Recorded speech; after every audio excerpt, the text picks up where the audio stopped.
Hello and welcome to another edition of Deep Dives at the Petersen Automotive Museum. Today we're going to be talking about our collection's 1965 Nissan Cedric.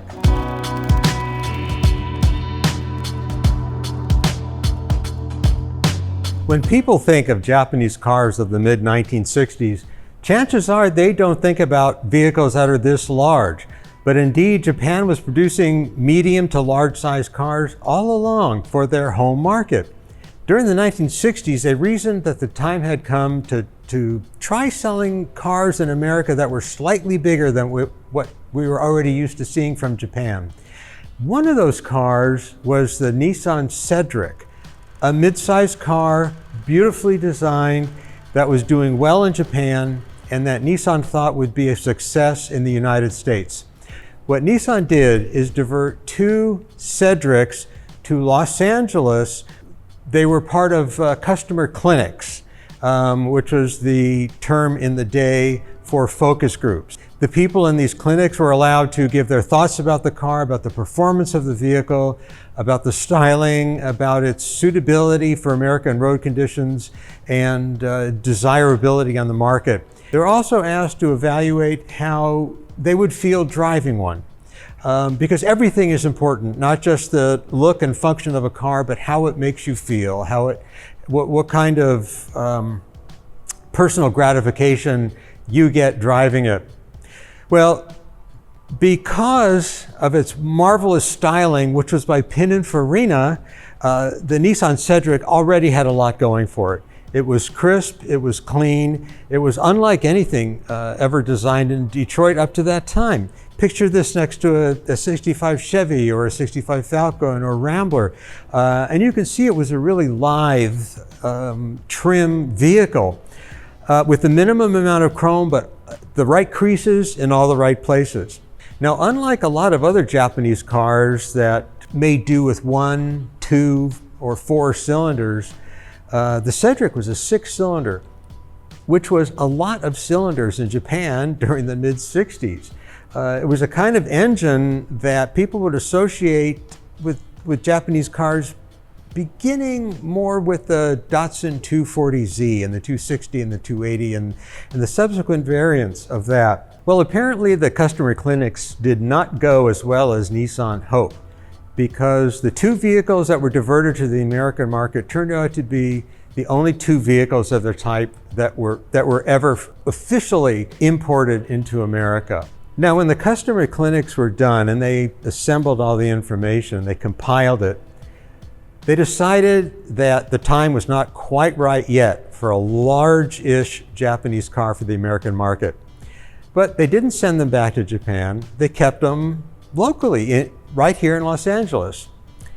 We don't know what happened to the other one of the two that were used in these customer clinics. This particular vehicle was sold to a Nissan employee who in turn sold it to another Nissan employee who kept it for years and years and drove it, apparently sparingly and very, very carefully, because there really aren't any dents in the car, although we believe it has been repainted, but the original color.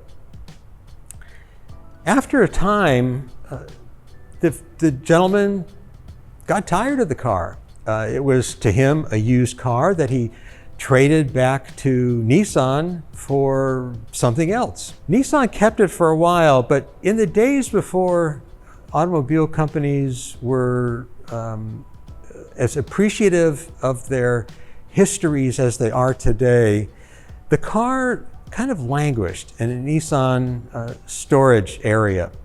And I had the very good fortune of being invited to take a look at the Nissan corporate collection. And there was a marvelous Datsun DC3 Roadster, if you can believe that. There were other small Datsun cars that really betrayed the evolution of the vehicle and how they had tried to adapt certain of their models to the American market.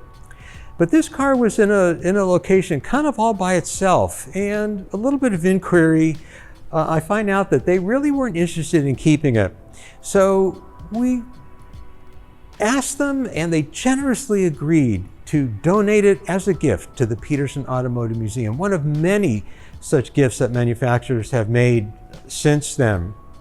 And we are so fortunate that we have it in our collection to serve its purpose, not only as a step in the evolution of the Japanese vehicle, but also a step in the evolution of Los Angeles automobile motoring, where you don't just get into your car, you put it on like a piece of clothing.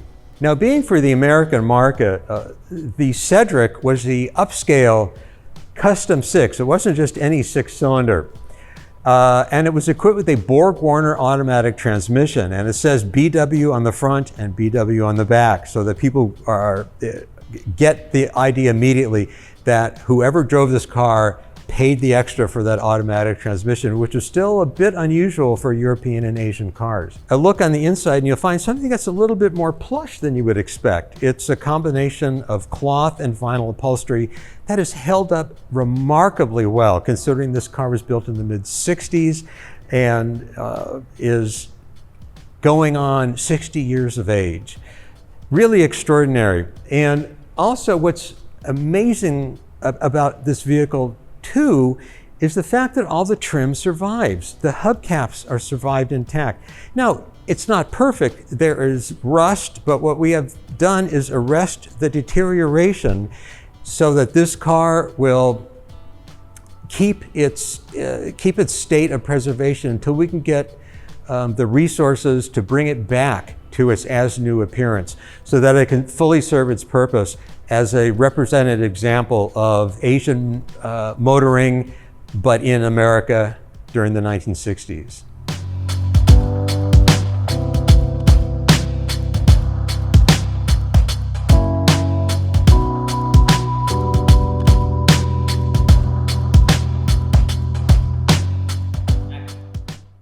Thank you for joining me on another edition of Petersen Automotive Museum Deep Dives. We'll see you next time.